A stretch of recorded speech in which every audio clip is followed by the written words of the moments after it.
Welcome to our channel. Today, we're taking a nostalgic trip down memory lane to explore a fascinating era in toy history. The 60s were a time of innovation and creativity, bringing us some of the most beloved toys of all time. In this video, we'll uncover 10 toys that were all the rage in the 60s in the USA, but are now largely forgotten or no longer available. In the 60s, a toy called the Vac-U-Form became a hit in the United States.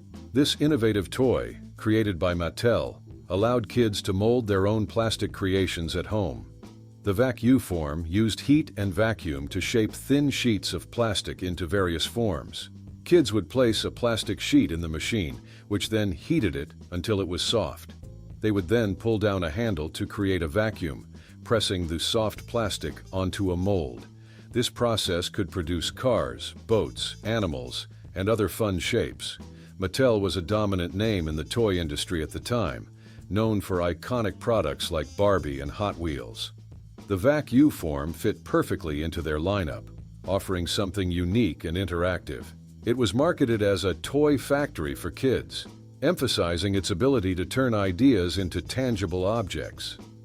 Despite its popularity, the Vac-U-Form eventually faded from the market.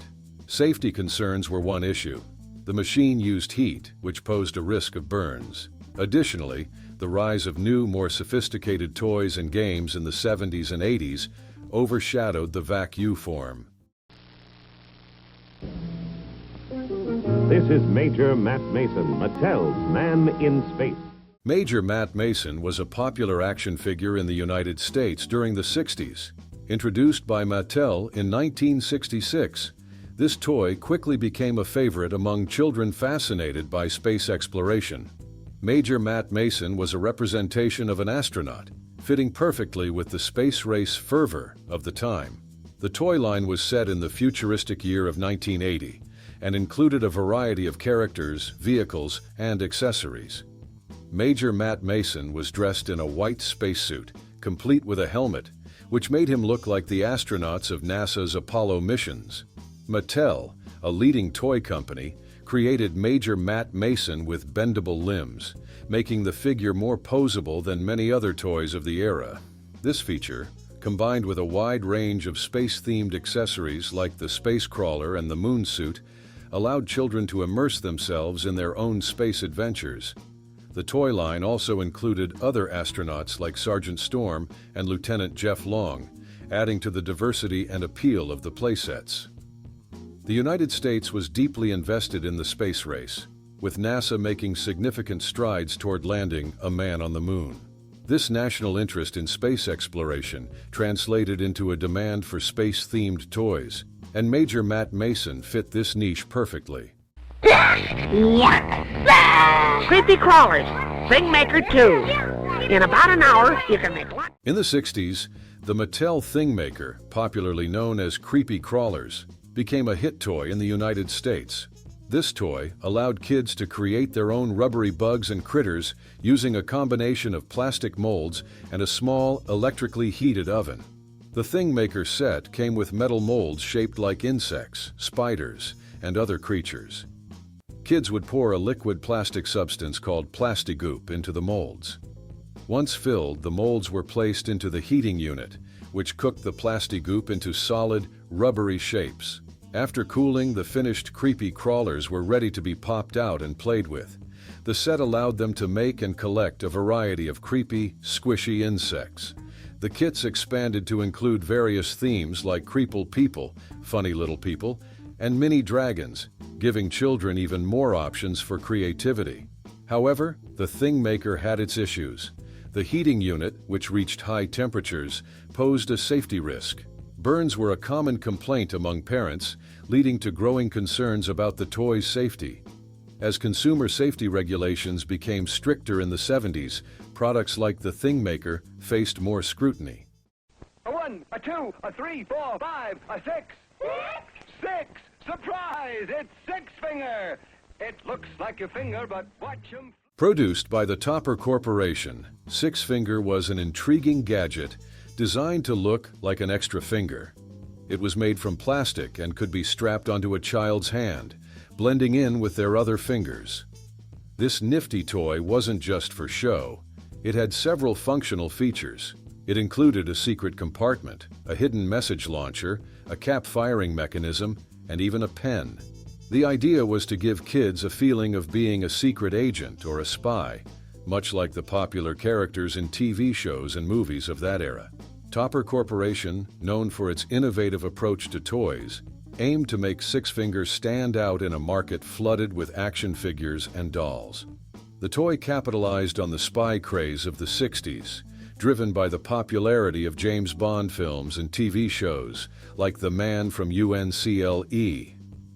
This era was marked by a fascination with espionage and secret agents, making Sixfinger a perfect fit for the times. Despite its initial popularity, Sixfinger eventually faded from the toy shelves.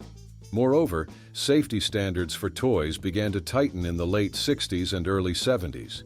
The Sixfinger, with its small parts and projectile mechanisms, likely faced scrutiny under these new regulations. Concerns about the potential hazards of such toys may have contributed to its disappearance from the market. 6 anti-bunker gun, 7 cap-firing pistol.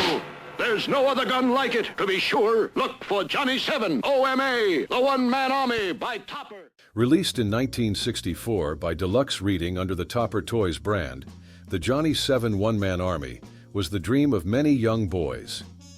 This toy wasn't just a toy gun, it was a complete arsenal in one package. The name One-Man Army perfectly described this toy. It featured 7 different functions: a grenade launcher, anti-tank rocket, armor-piercing shell, anti-bunker missile, repeating rifle, Tommy gun, and a detachable cap-firing pistol. This versatility set Johnny 7 apart from other toys on the market. Each function had its own lever, or switch, making it feel like a real military weapon to the kids who played with it. Deluxe Reading cleverly marketed Johnny 7 OMA through TV commercials that showed kids using the toy in imaginative battles. These ads aired during popular children's shows, ensuring maximum exposure. The toy quickly became a bestseller, cementing its place in toy history. At nearly 4 feet long, Johnny 7 OMA was an impressive sight, giving children a sense of power and excitement. The 60s were a period when military-themed toys were extremely popular. Shows like Combat and The Rat Patrol were hits on television, and many kids were fascinated by the military. Johnny 7 OMA fit perfectly into this cultural moment, offering an immersive play experience that few other toys could match. Here he comes, greatest toy you've ever seen, and his name is Mr. Machine. Introduced by Ideal Toy Company in 1960, Mr. Machine was a mechanical robot that children could assemble and disassemble. Mr. Machine walked, talked, and had a distinctive, repetitive sound. It stood out due to its clear plastic body, allowing kids to see the inner gears and mechanisms at work. Kids were fascinated by the ability to take it apart and put it back together, learning about mechanics and engineering in a fun, hands-on way. The toy's design was ahead of its time, offering both entertainment and education. This made it a favorite among both children and parents. In the early 60s, Mr. Machine was heavily advertised on TV, with catchy jingles and engaging commercials. These ads helped boost its popularity, making it a must-have toy during the holiday season. Ideal Toy Company capitalized on this, producing various iterations of Mr. Machine over the years. However, Mr. Machine's popularity began to wane by the late 60s.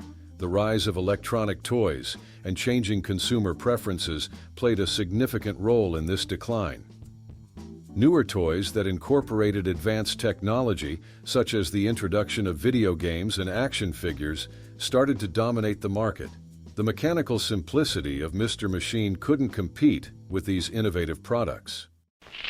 Unbreakable miracle clackers are for everyone, even the little guys. Do it with both hands for stereo clackers.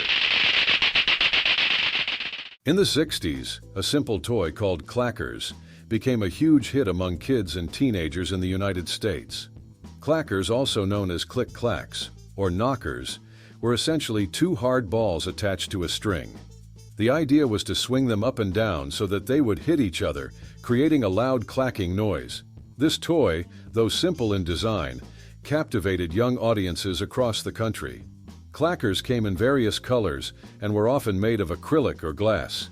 Brands like Klakers and Click-Clacks dominated the market.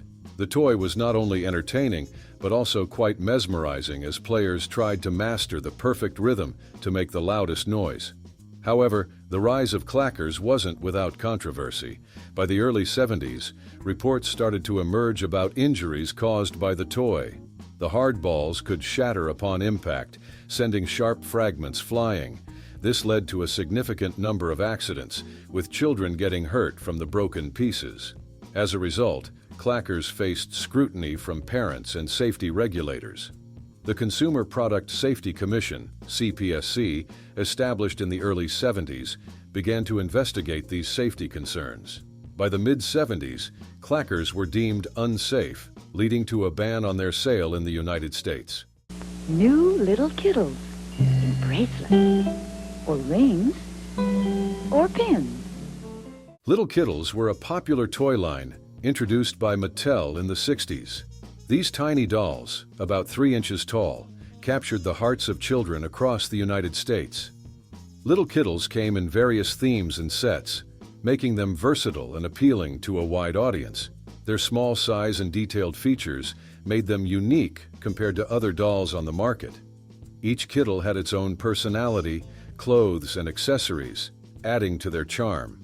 For instance, Cola Kiddle came with a tiny soda bottle, and Little Diddle had a miniature baby bottle. These dolls were often packaged in interesting containers like perfume bottles or lockets, enhancing their collectible appeal.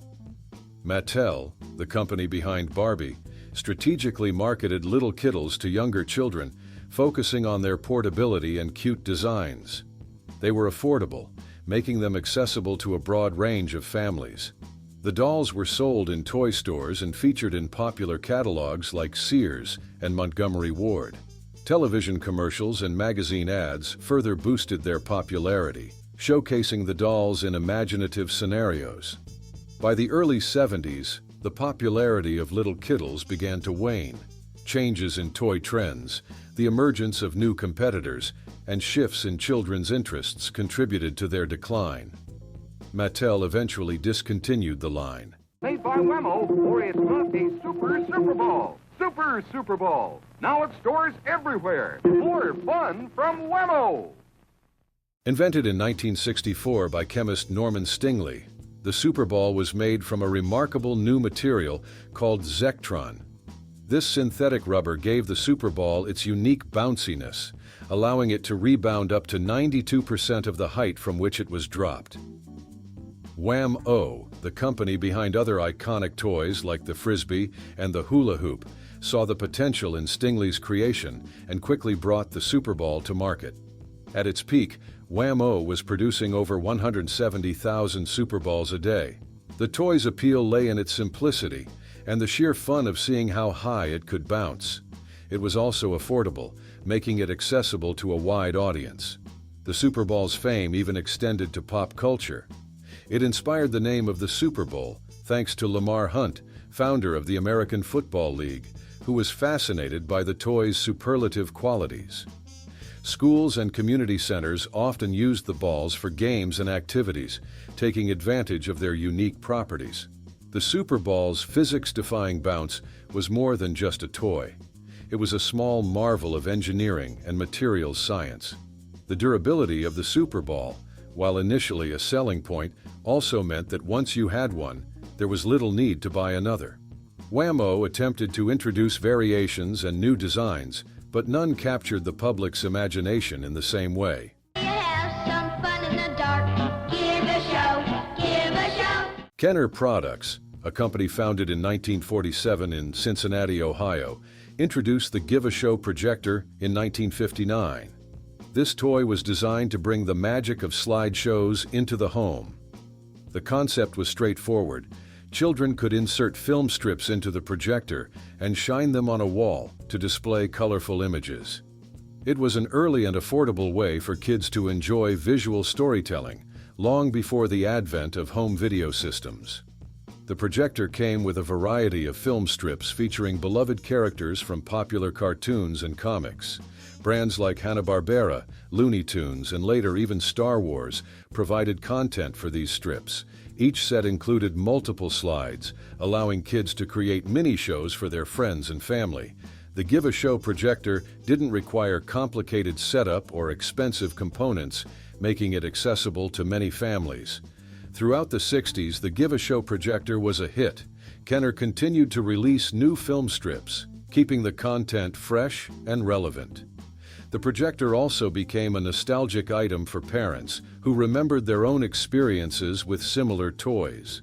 However, the popularity of the Give-A-Show projector began to wane in the late 70s and 80s. The rise of home video systems like VHS and later DVD players offered a more dynamic way to watch cartoons and movies at home. If you enjoyed this trip down memory lane, don't forget to give this video a thumbs up and share it with your friends. Which of these toys do you remember, or which ones did you hear about for the first time? Let us know in the comments below. And if you haven't already, make sure to subscribe to our channel for more nostalgic content and hit that notification bell so you never miss an update. Thanks for watching, and we'll see you in the next video.